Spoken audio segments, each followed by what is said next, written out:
Ayan mga Karos, good morning. Kamusta po tayo lahat? Ito, welcome back po muli dito sa aming channel. Yan, another day and another house improvement ngayong March 24, araw po ng Lunes. Ito, magbibigay tayo ng update dito sa project natin sa Phase 4. Meron tayong tinatapos na row house dito, 36 square meter, kasama na po yung floor area, extension sa harap at saka sa likod. So ngayong araw na to, marami na tayong mga accessories na makikita dito sa project. So yan yung update natin. Then pupuntahan din natin yung project natin dito sa Phase 3. Check natin kung lahat ba ng mga materyales na pinadi-deliver natin para sa mga finishing at saka sa furniture ay magtutugma. So nakadepende po kasi tayo sa mga furniture ng client, at yun din naman yung ating pinaka-final team color outcome. So samahan niyo po muli kami ngayong araw po ng Lunes. Enjoy watching po. Let's go. Tara.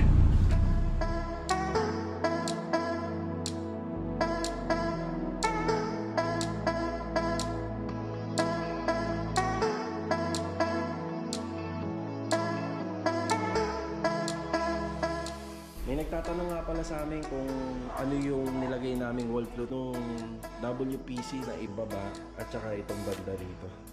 Yung sa TV area, itong tiles na to, ito yung mga tira pa namin na ginamit po namin dito sa yung 1128. Hindi lang ako sigurado, pero si client kasi ang pumili na to. Maganda sana kali yung curtain natin dito, Korea. Medyo magkaiba sila ng konti ngayon. Medyo malo kasi ito, madilaw. Kung siyang water heater na nanonood dito yung... Update tayo saglit dito sa project natin sa Phase 6. Dumating na nga pala yung mga in-order natin sa JKJ Tile Center. Ito, mga solid door na mahogany at saka yung mga tiles para po rito. Ang kulang na lang dito yung mga tiles para sa poste. Yan, bating muna. Kuya Sandy, good morning po. Kuya Sandy. Good morning. Richard, good morning. Good morning. You know, parang copy-paste lang nung transition namin sa kabila. Ito, pinapalitadahan na. Tapos dinala na nga po pala natin dito yung mga drum natin para pagka nag-umpisa tayo magbuhos dun, may mga stock tayo ng tubig. Additional na kabelya or steel bars, yan meron tayo. Yan, alambre. Yan, mga pinto nagagamitin dito, bali tatlo to. Ito kasi papalitan natin yung pintuan dito, tsaka may 2 bedroom tayo sa taas. Yung mga tiles ito, napakadami. Yan yung mga gagamitin natin. Alalay lang po ako sa mga tiles. Kung sakaling magkulang, madali lang naman. Madaling tumakbo. Malapit naman po tayo sa area na kung saan may mga tile center paglabas po rito ng Lumina. Kuya Boy, good morning po Kuya Boy. Good morning, boss. At Kuya Doming, good morning. Good morning po. Ayan na. Nag-aanilyo na po sila nung sa pinaka-beam natin dito sa taas. So nakadrop pa po yan kasi may buhos pa yan na nasa 10 cm pa. Kaya medyo mababatingan sa pinaka-flooring. Okay.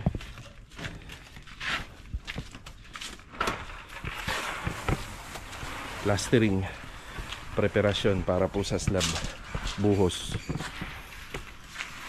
Ito nga po pala, kapag masyadong halos tapos na po yung pinaka-poste natin, pader, may roofing na, umpisa na rin po namin to. Yan, para makapag-prepare po rito. So may hukay na siya, kaya dire-diretso na tayo. Luluwag naman po dito, gawa ng yung mga kahoy na magagamit na po natin dito. Okay, ito na po muna yung update natin. Okay, dito naman tayo mag-update. Donis, good morning. Good morning. Tsaka kay Bilo, good morning. Good morning. Yan na yung pinto na kinuha natin doon sa kabila. So isang delivery lang, pero para dito talaga yun. So meron na kaming unang pintuan para rito sa project namin. So bali 3 bedroom din po to. Dalawa sa taas at isa po dito sa may corner area. Okay, update tayo. Siguro pang ano na to, day 26. Yan, dito sa project natin na Athena. Itong mga pintuan na to, bali 70 by 210 ang laki niya. Yan, pinaka sukat. Yan, bali si client ang finish ng kanyang ceiling pagdating dito sa living space, sa dining space, bali flat ceiling. So good choice din yon dahil ang mga kisame dito mga baba na. So idea is at 2.3 or 230 cm lang. So hindi man lang siya umabot ng 3 meters. Kung 3 meters maganda-ganda sana, high ceiling. Ay papaano, medyo mataas-taas. Ayan, dito, isa hardiplex ang ginamit namin, Pisum board. Tapos plain design lang po siya. Wala na kahit ano, wala nang kornisa. As in ilaw, pin light lang ang magdadala. Ito na yung mga ginagawa nila rito. Tapos diretso, nakalawit na po kagad yung mga wire para pag nilagyan ng mga ilaw, madali na. Tapos dito sa center light, may additional na bracing na yan para kung medyo malaki yung ilaw, matibay na po siya. Ganun din dito. Yan. Naglagay kami ng additional na ilaw rito. Kung sakali si client, ang pinaka-setup niya is magkaroon ng bar counter. Meron ng ilaw rito. PVC ceiling panel. Yan, meron na. Pagdating dito, naka-PVC ceiling panel. Yan, kahit pa paano gusto ni client dito sa area na to, may konting design ng kisame. So, alam niya naman na kung ano ang team color nito. White and gray. Yan po ang team color ng loob ng bahay. Pagdating dito, magiging kwarto. May partition pa. So, naka-schedule na po tayo for tiling kasi tapos na yung ating kisame. Mamaya, ito naman yung aasikasuhin nila. Kitchen counter mag-aasintada, magkabila. Hollow block CHB number 4. Tapos bubuhusan natin ang kitchen counter slab by 3 meters naman. Refrigerator. Tapos dito yung kanyang lutuan. Ang sink bandang nasa gitna. So naka-ready na rin yung mga ano natin, mga saksakan saka mga pailaw dito.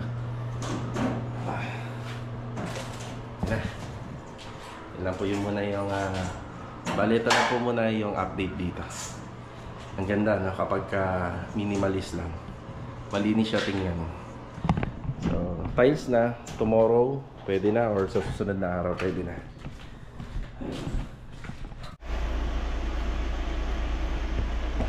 Meron tayong delivery dito sa ating phase 3 project. Yan, for finishing na rin to. Napakaganda nung bar tool na pinadeliver ni client dito. At saka yung kulay niya, yan, nagmamatch po sa lahat ng ipinagagawa niya sa amin dito.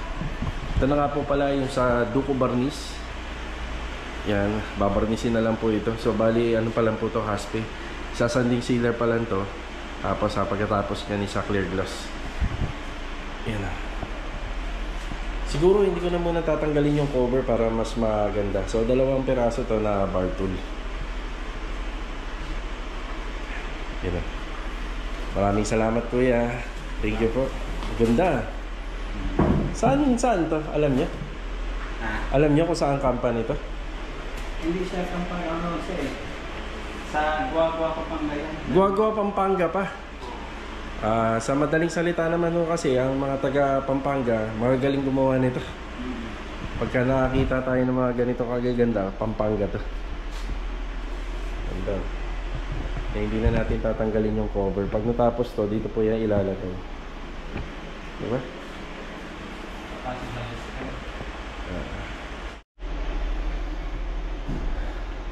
Ayan, ayos na po tayo rito. Yan o. May nagtatanong nga pala sa amin kung ano yung nilagay naming wall fluted panel dun sa phase 4. Actually, yun din po yung balak namin na ilagay dito. Kasi yung pinakakisame nito, magiging highlights na lang po to ng kabuuan dito sa loob ng bahay. Kailangan medyo matingkad ng konti yung wall fluted panel na ilalagay natin dito. I-share ko sa inyo yung code nung WPC. Binili po natin dito sa may UTAP, dito sa may Gen 3. So, itong part na to, lalagyan pa po namin yung baba at saka itong banda rito. Yung sa TV area, iba yung ilalagay natin dyan. Tapos ito rin, lalagyan din natin ng wall fluted panel pababa. So, ito nga po pala, ipapa-install ko na yung tiles dito. Ito na po siya. Yung mga tiles. Yan na. Bali itong tiles na to, ito yung mga tira pa namin na ginamit po namin dito sa floor area. Tapos si Kuya Jason, na-contact ko na, schedule na po to para masukatan. Kapag nasukatan na, i-actual po yung putol dito. So ito, pagdating dito sa bandang bali dito po, mag-uumpisa yung mga wood planks pataas. Kasi ito naka-tiles na. So kailangan na rin natin maipakabit yung tiles dito para makuha natin yung floor level at mailagay po yung mga wall fluted panel. So bagay dito yung wall fluted panel na nilagay po natin sa phase 4. Ayan. Ayun. So break time muna mga karokaw. So time check, ayan, 11 Hindi makita. Yeah, 11:28. Break time muna tayo. Yan na yung bar tool. Ganda. Oh, Kuya Emil, shout out. Ito na. Shout out kay Boss Lee. Yan na. Kita kami sa sa resort ng Sabado. Shout out Kuya Emil. Bale ito mga karawas, after break time, nanggaling na po tayo dito sa Anyana. Yan, hindi na nga po pala tayo nakapag-shoot ng video dito. Gawa ng medyo maingay po doon sa may kabilang unit, meron pong ginagawa. Tapos shoutout nga po pala kay Emil. Ayan, yung pinapa-shoutout ni Kuya Rigor. Nakasama natin si Mrs. Ayun na. Yan, bibili lang tayo ng wireless doorbell para rito sa project natin sa Anyana. Tapos sasabayan ko na rin ang pagbili ng ilaw para doon sa project naman natin sa Block 1, Lot 22 sa Phase 6. Yan, kung makakaabot pa pag uwi, diretso kasi tayo ng Phase 4, doon tayo magbibigay ng update. Baka makadaan pa tayo ng Riego. Yan, tingnan natin. Shoutout kay Kuya Guard. Yun o. Yun, masaludo lagi yan. Anong oras na ba? Alas 2. Yan na. Let's go.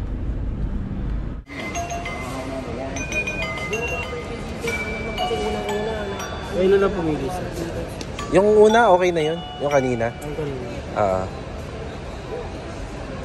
Ilang meters ang abot niya? Ano to sir? 130 meters ito. Oh, ayos, 130 meters.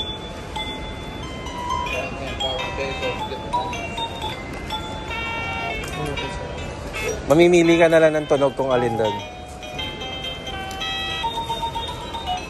Okay na yan, sir. Bali, sinasaksak lang po siya sa outlet. Set nyo na lang dito sir. Sige po. Pero ito, sir, di baterya. Ito sir, ano to? Battery free na to. Oo. Hindi na kailangan i-maintain mo sir kasi pero na siyang Okay. power generator. Sige. Sir, may ano po ba rito? Gamit na hindi siya mababasa ng ulan? Parang pinaka-cover. Oo. Baka meron dito. Bibili na rin kami. Pero pang outdoor naman po yan. Pang outdoor Pero naman. pang outdoor po. Kahit mabasa to, okay lang. Sige. Waterproof na po yung transmitter. Sige. Mas maganda kasi. May cover pa rin. Ito, mag-aalas 4 na, nandito kami sa Wilcon uli. Nagiging regular customer na kami dito kasi halos lahat ng mga kailangan natin nakikita natin dito. At saka sa ANS Lamps. Yan, lagi tayo nandito. Ito yung pinimili natin.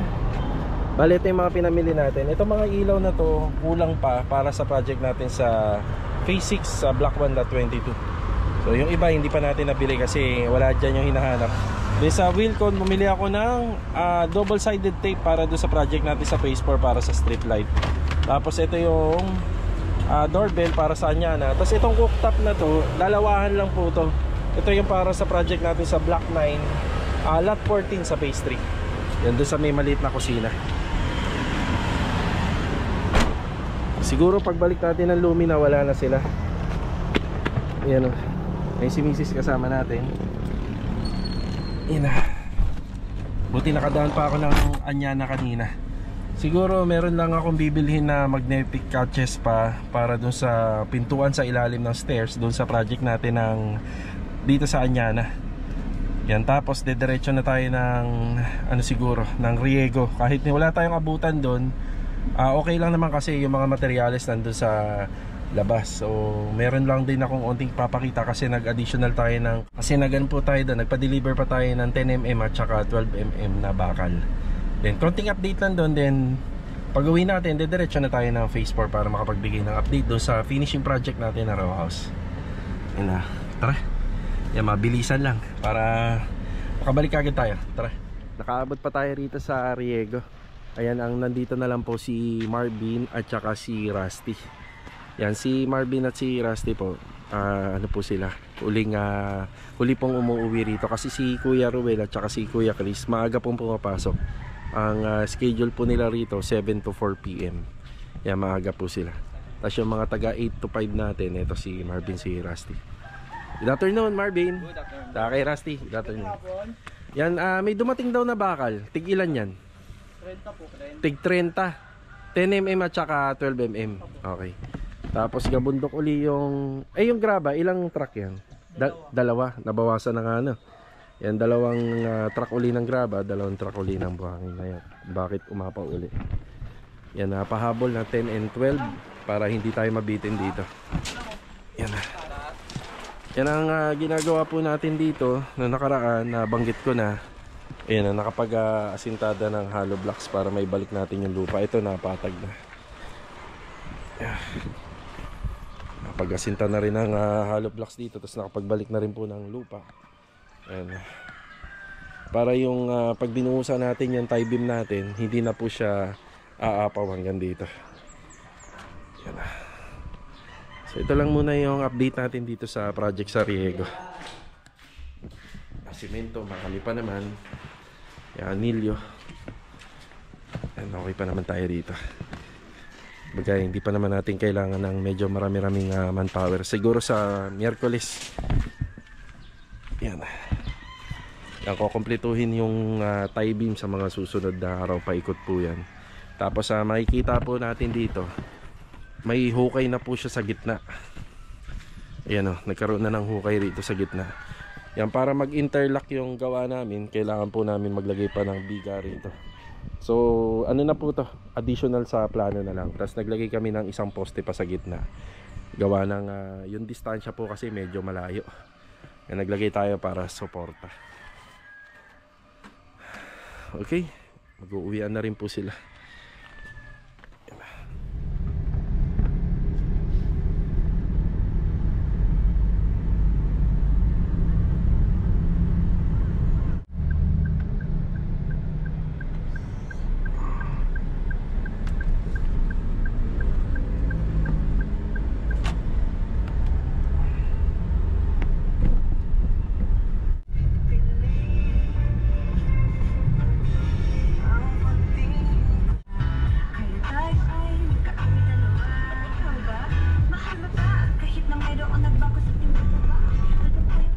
Dito na tayo sa phase 4. So hindi na natin inabutan dito si Louie at saka si Master Jojo.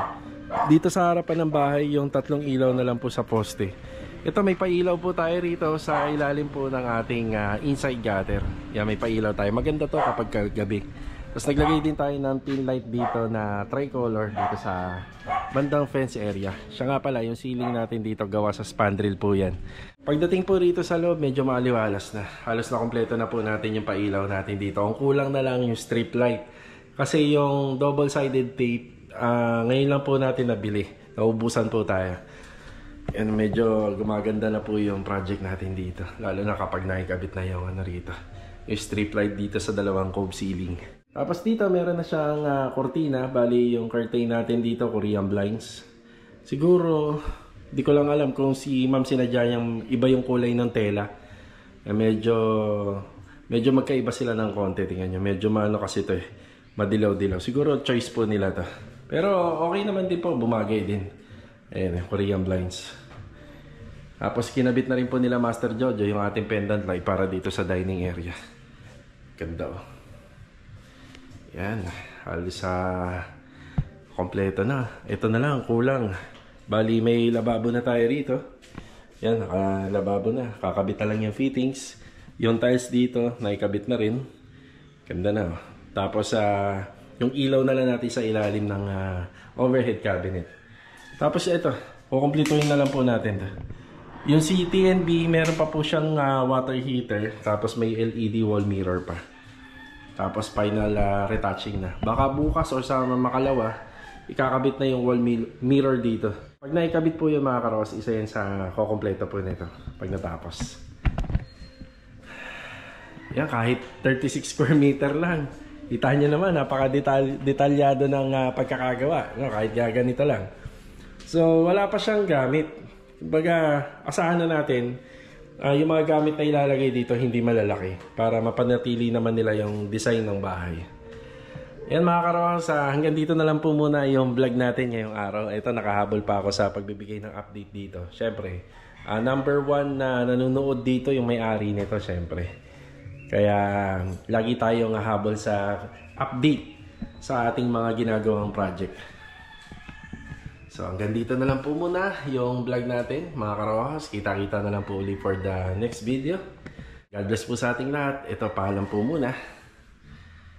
Yan na. Alright, let's go. Tara.